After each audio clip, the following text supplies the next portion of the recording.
أيها النبي حرض المؤمنين على القتال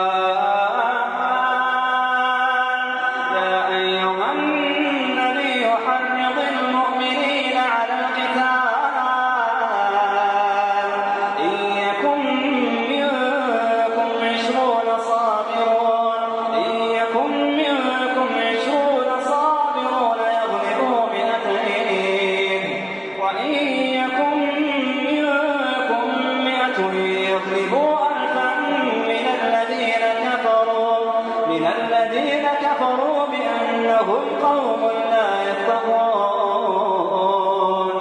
الآن خفف الله عنكم وعلم أن فيكم ضعفا فإن يكن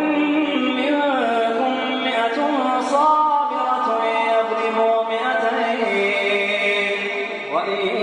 يكن منكم 1000 يغلبوا 2000 بإذن الله والله مع الصابرين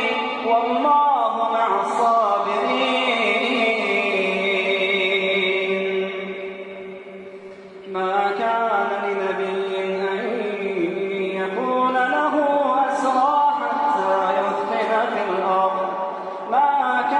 لنبي أن يكون له أسرى حتى يثخن في الأرض تريدون عرض الدنيا والله يريد الآخرة والله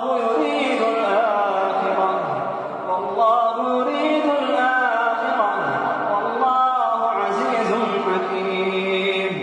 لولا كتاب من الله سبق لمسكم فيما أخذتم عذاب عظيم فكلوا مما غنمتم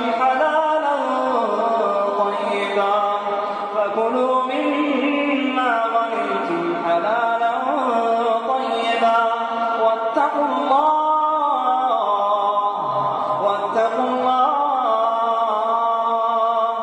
إن الله